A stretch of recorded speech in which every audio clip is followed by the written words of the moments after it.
दोस्तों, क्या हमारा भाग्य पहले से लिखा होता है? क्या हम अपने जीवन में जो कुछ भी अनुभव करते हैं वह पहले से तय होता है या हमारे कर्म हमारे भाग्य को बदल सकते हैं? यह प्रश्न सदियों से हर किसी के मन में उठता रहा है। गरुड़ पुराण जैसे धर्म ग्रंथों ने इस रहस्य को उजागर करने की कोशिश की है। गरुड़ पुराण की उस ज्ञानवर्धक प्रस्तुति की कि मनुष्य का भाग्य कब लिखा जाता है। क्या मनुष्य भाग्य उसके जन्म से पहले लिखा जाता है या जन्म के बाद? नमस्कार दोस्तों, स्वागत है हमारे इस चैनल पौराणिक धार्मिक में। मित्रों, गरुड़ पुराण की इस ज्ञानवर्धक प्रस्तुति में आप खो जाएं। उससे पहले हम आपको बता दें कि इस वीडियो को आधा अधूरा देखने की गलती बिल्कुल भी नहीं करें, क्योंकि यह गरुड़ पुराण की ज्ञानवर्धक प्रस्तुति है जो आपके जीवन से जुड़ी हुई है। गरुड़ पुराण की इस रहस्यमय ज्ञान को जानने के बाद आपके जीवन से जुड़ी समस्त लोभ, क्रोध, मोह, दुखों का अंत होगा। मित्रों, भगवान श्री कृष्ण कहते हैं, कभी भी किस व्यक्ति को गरुड़ पुराण की बातों को आधा अधूरा नहीं सुनना चाहिए, क्योंकि आधा अधूरा ज्ञान हमेशा विष के समान होता है। इसीलिए मित्रों, आपसे यही आग्रह है, इस वीडियो को एक लाइक करके चैनल को अवश्य सब्सक्राइब कर लीजिए। और हाँ दोस्तों, कमेंट बॉक्स में जय श्री कृष्ण लिखकर ईश्वर को आप अपना आभार व्यक्त जरूर कर दीजिए। इससे आपके जीवन से सभी दुखों का अंत होगा। आइए दोस्तों, जानते हैं गरुड़ पुराण में श्री कृष्ण ने बताए हैं कि हर मनुष्य के जीवन में जो भी कुछ होता है वह जन्म पहले से तय होता है, उसे कोई टाल नहीं सकता है। दोस्तों, गरुड़ पुराण हमें जन्म मरण से लेकर वर्तमान जीवन कैसे जिए यह सभी चीजों के बारे में सिखाते हैं।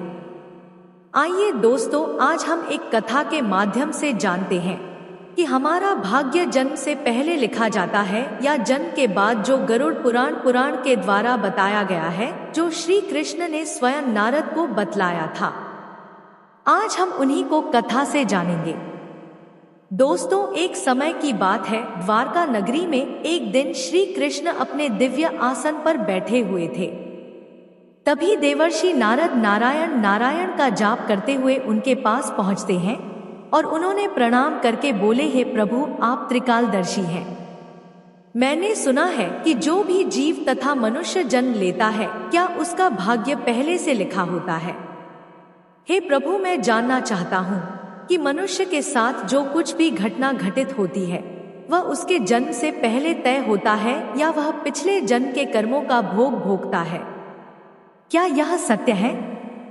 क्या हम अपनी मेहनत और अच्छे कर्मों से उसे बदल सकते हैं? फिर भगवान श्री कृष्ण देवर्षि नारद की बातें सुनकर मुस्कुराए और बोले, हे नारद, आपका यह प्रश्न बहुत ही गुणकारी और महत्वपूर्ण है, जो मानव जाति उसके जन्म, कर्म और मृत्यु पर आधारित है। फिर कृष्ण बोले, हे नारद, मैं तुम्हें एक कथा सुनाता हूँ जो ना तुम्हारे इस प्रश्न का उत्तर देगी बल्कि हर मनुष्य के लिए एक चेतावनी और प्रेरणा भी होगी। तुम इस कथा को पूरे ध्यानपूर्वक आखिरी तक सुनो। कृष्ण बोले, हे नारद, यह गरुड़ पुराण की है। जो यह कथा को आधा अधूरा सुनने की गलती करता है उस पर भारी संकट आता है, क्योंकि आधा अधूरा ज्ञान हमेशा विष के समान होता है। कृष्ण बोले, हे नारद, इस कलयुग भरी संसार में जो मनुष्य इस कथा को पूरे ध्यान पूर्वक आखिरी तक सुन लेगा और समझ लेगा, उसका इस संसार से सभी पाप, कर्म, क्रोध, मोह से मुक्ति मिलेगा। फिर नारद बोले, हे प्रभु, मैं उस कथा को पूरे ध्यान पूर्वक आखिरी तक सुनूंगा। आप उस कथा को निश्चित होकर सुनाएं।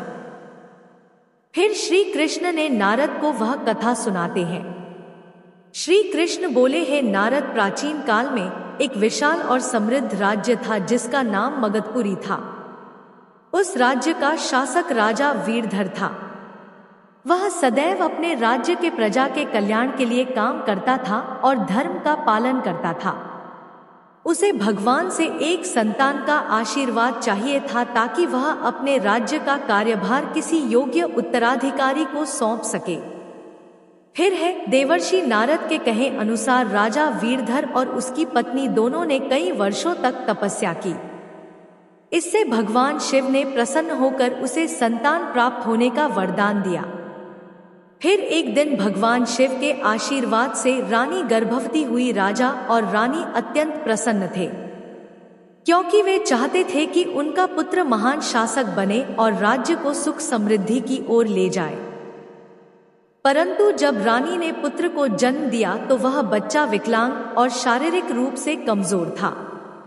उसके शरीर की हड्डियां टूटी हुई थी और वह शारीरिक रूप से सक्षम नहीं था। राजा वीरधर का दिल टूट गया। तब राजा वीरधर कृष्ण से मिलने का निर्णय लिया और उन्हें अपने दुखों को साझा करने के लिए वहां पहुंचे। राजा ने भगवान श्री कृष्ण से पूछा, हे प्रभु, मैंने इतनी तपस्या की, यज्ञ किए, फिर भी मेरे पुत्र का जन्म विकलांग क्यों हुआ? मैंने भगवान शिव से आशीर्वाद लिया था, लेकिन ऐसा क्यों हुआ? क्या यह मेरे भाग्य में पहले से लिखा हुआ था? फिर श्री कृष्ण मुस्कुराए और कहा, हे राजा वीरधर, तुम सही कहते हो कि तुम्हारा पुत्र विकलांग जन्मा है। क्या तुम जानते हो कि तुम्हारे पुत्र का जन्म इस प्रकार क्यों हुआ है? यह तुम्हारे द्वारा किए गए पूर्व जन्मों के कर्मों का फल है।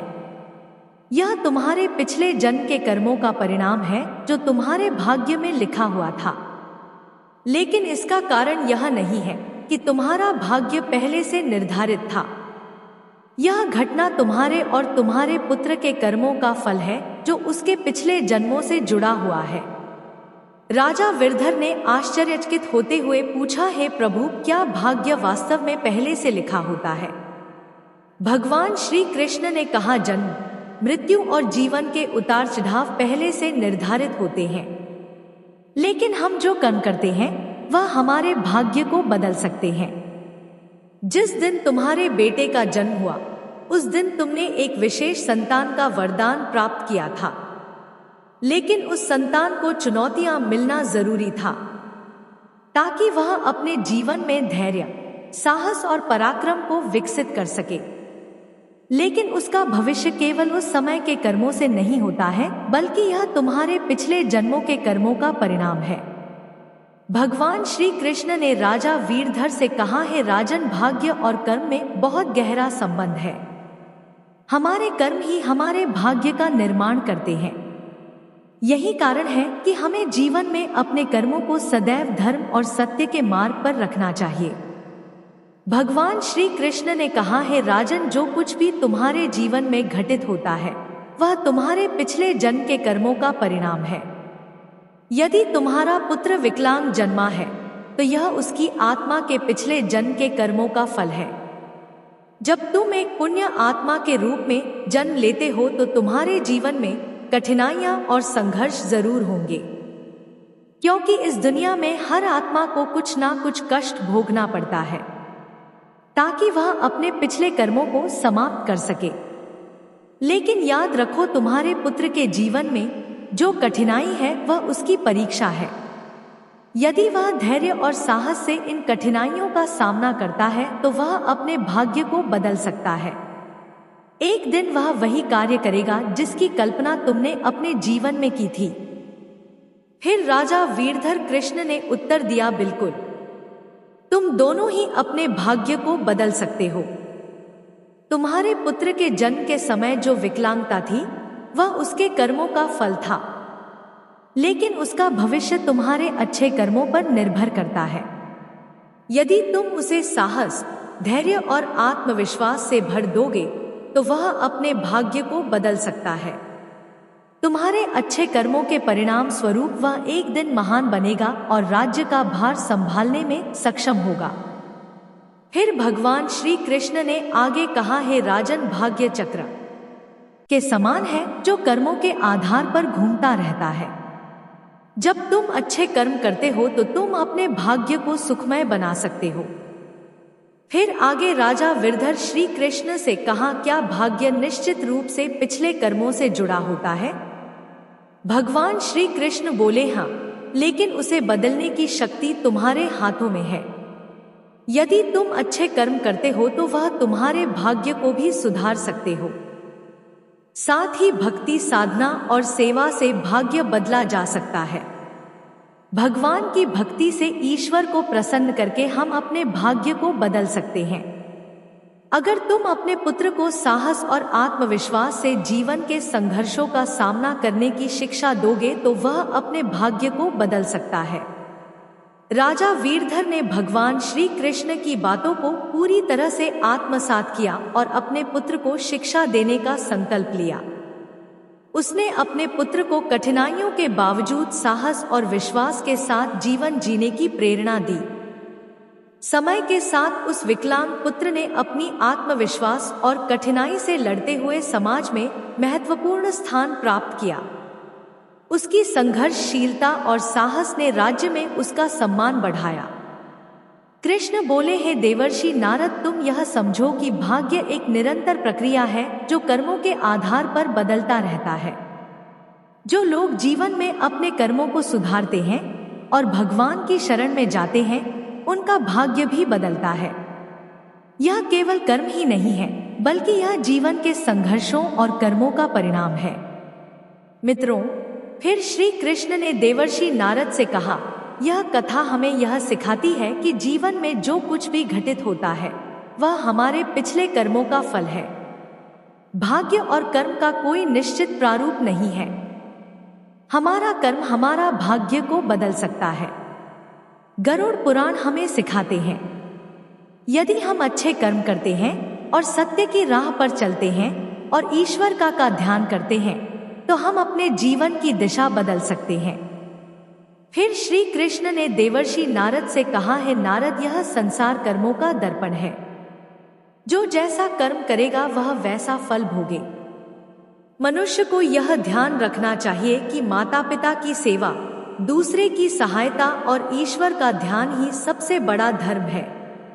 जो मनुष्य अपने पिछले जन्म में किसी के साथ पाप किया है, किसी को कष्ट दिया है, उसे न केवल नरक में भयानक यातना मिलती बल्कि वह जन्म जन्मांतर तक उसे भोगता है। लेकिन जो अपना कर्म सुधारता है वह इस चक्र से मुक्त हो सकता है, क्योंकि यह संसार एक अवसर है। कर्म, धर्म, सेवा, सत्य ही मनुष्य का जीवन है। मनुष्य को यह समझना चाहिए कि मृत्यु के बाद ही उसके अच्छे कर्म ही साथ जाते हैं। दोस्तों, यह कथा हमें यह सिखाती है कि हमारे भाग्य पिछले कर्मों का फल है। हर पाप का दंड, हर पुण्य का फल निश्चित होता है। हे मनुष्य, तुम अपने कर्मों पर ध्यान दो। स्वार्थ, पाप और अहंकार को त्यागो। धर्म, सत्य और सेवा को अपनाओ, क्योंकि यही जीवन का सबसे भरा सत्य मार्ग है। भगवान श्री कृष्ण ने इस प्रकार देवर्षि नारद को गरुड़ पुराण के रहस्य को बताया।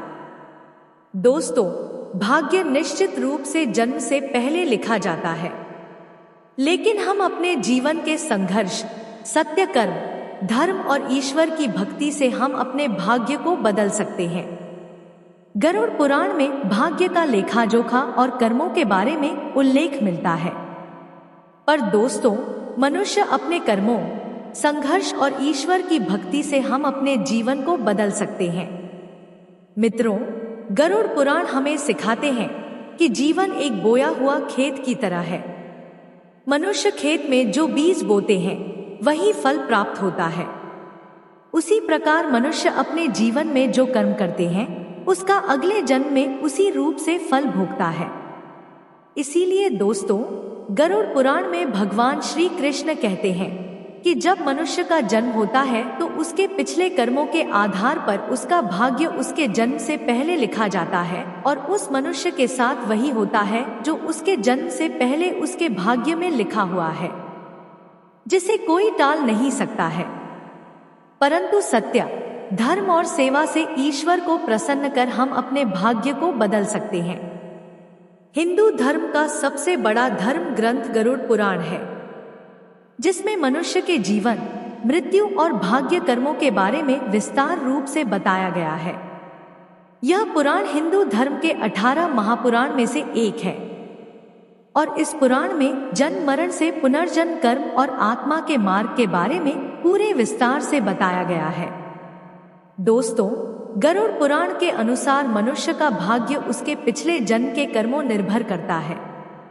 गरुड़ पुराण, जो विष्णु पुराणों के प्रमुख ग्रंथ में से एक है, यह पुराण जीवन के रहस्यों और मानव के कर्म फल के बारे में बताया गया है।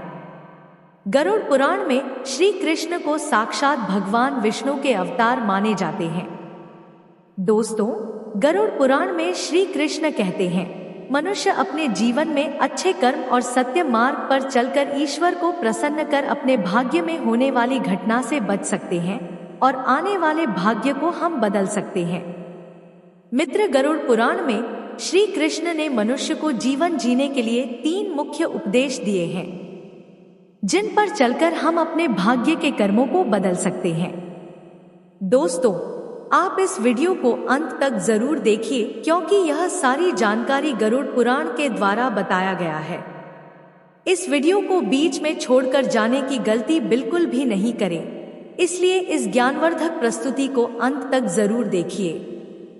आइए जानते हैं। नंबर 1, अपने धर्म का पालन करना। मनुष्य का जन्म किसी खास उद्देश्य के लिए होता है। जो मनुष्य अपने पिछले जन्म में जो पाप किया है, वह इस जन्म में भी उस पाप का भोग भोगता है, क्योंकि मनुष्य के जन्म से पहले उसका जन्म से मरण तक का भाग्य पहले तय होता है। इसलिए दोस्तों, गरुड़ पुराण में श्री कृष्ण ने बताया है, मनुष्य को हमेशा धर्म सत्य का पालन करना चाहिए। इससे हमारे पिछले जन्म के पाप से बच सकते हैं। ईश्वर की भक्ति से हम अपने जीवन बदल सकते हैं। हम सभी ऊंचाई तक पहुंच सकते हैं। दोस्तों, यह जीवन एक अनमोल उपहार है। आप इसे व्यर्थ ना जाने दें। सही कर्म और धर्म का पालन से हम अपने जीवन को अगले जन्म में होने वाले घटना से बच सकते। यह न केवल आपके लिए है, बल्कि इस पूरे समाज और दुनिया के आप प्रेरणा का स्रोत बन सकते हैं। नंबर 2, माता पिता की सेवा और आदर करना। दोस्तों, गरुड़ पुराण में श्री कृष्ण कहते हैं कि मनुष्य को हमेशा अपने माता पिता की सेवा करनी चाहिए, क्योंकि माता पिता के ही चरणों से तीनों लोक का स्वर्ग है। जो लोग माता पिता को नहीं मानते और ना ही उनका आदर करते हैं, वह न केवल नरक में भयानक यातना भोगते हैं, बल्कि अगले जन्म में भी भारी संकट भोगना पड़ता है और उस मनुष्य को अपने पाप का परिणाम जन्म जन्मांतर तक उस कर्म का भोग को भोगता रहता है। नंबर 3, अहंकार। दोस्तों, अहंकार गरुड़ पुराण में श्री कृष्ण ने बताया है, मनुष्य का सबसे बड़ा शत्रु उसका अहंकार होता है, जो मनुष्य को अपने कर्मों से दूर कर देता है। जिस मनुष्य के मन में अहंकार प्रवेश कर लेता है, वह मनुष्य अपने जीवन को उस ओर लेकर चला जाता है जहां उसे संकट के सिवा कुछ और नहीं मिल पाता है। उस व्यक्ति को न केवल नरक में भयानक यातना भोगनी पड़ती है, बल्कि वह व्यक्ति अपने आने वाले भाग्य को भी नरक की ओर ले जाता है। इसीलिए मनुष्य को हमेशा सत्य, धर्म और प्रेम की भावना रखनी चाहिए। इससे वर्तमान जीवन और आने वाले भाग्य हमेशा खुशहाल रहे। मित्रों, गरुड़ पुराण हमें सिखाता है, यह जीवन हमारे कर्मों का फल है। यह ग्रंथ हमें यह समझने की प्रेरणा देता है, अपने जीवन से धर्म, सत्य, परोपकार का पालन करना ही सबसे बड़ा कर्तव्य है। आत्मा की मुक्ति और अगले जन्म उच्च योनि प्राप्त करने के लिए मनुष्य को अपने कर्मों को ध्यान रखना चाहिए। दोस्तों, गरुड़ पुराण हिंदू धर्म के महान ग्रंथों में से एक। यही हमारे जीवन को सही दिशा में चलने का ज्ञान देता है, जो हमें यह सिखाता है कि मनुष्य का भाग्य उसके कर्मों और ईश्वर की इच्छा का परिणाम होता है। यह ग्रंथ केवल जीवन और मृत्यु के रहस्यों के बारे में बतलाता है, बल्कि यह भी समझाता है कि मनुष्य अपने जीवन को किस प्रकार सही दिशा में ले जा सकता है। गरुड़ पुराण में मनुष्य के जन्म मरण से लेकर वर्तमान जीवन कैसे जिए, इन सभी चीजों के बारे में विस्तार से वर्णन किया गया है। मनुष्य के जीवन से लेकर के मृत्यु तक की सारी जानकारी इस धर्म ग्रंथ गरुड़ पुराण में बताया गया है। मनुष्य जीवन में जो कुछ घटित होता है वह हमारे पिछले जन्म का फल है। दोस्तों, गरुड़ पुराण हमें यह सिखाता है कि भाग्य केवल कर्मों का फल है। भले ही भाग्य जन्म पहले से लिखा हो, पर हम अपनी कर्म से इसे बदल सकते हैं। मित्रों, जीवन एक दुर्लभ अवसर है जिसे सही दिशा में ले जाकर हम आत्मा को मोक्ष की ओर अग्रसर कर सकते हैं। धन्यवाद दोस्तों। गरुड़ पुराण के द्वारा सभी बतलाए गए बातों को अवश्य ध्यान में रखें और सत्य की राह पर चलें। इससे आने वाले जीवन अत्यंत सुखद हो। और भाग्य और कर्म एक ही सिक्के के दो पहलू हैं। अवसर हमें मिलता है, लेकिन उसे सही दिशा में ले जाना हमारे कर्मों पर निर्भर करता है। दोस्तों, अपने कर्मों को सही दिशा दो, क्योंकि भाग्य अवसर देता है, लेकिन सफलता तुम्हारी मेहनत पर निर्भर करती है। अगर आपको यह वीडियो पसंद आई हो तो वीडियो को लाइक करें, कमेंट में राधे राधे लिखें और इसे अपने दोस्तों के साथ शेयर करें। ऐसे ही और भी प्रेरणादायक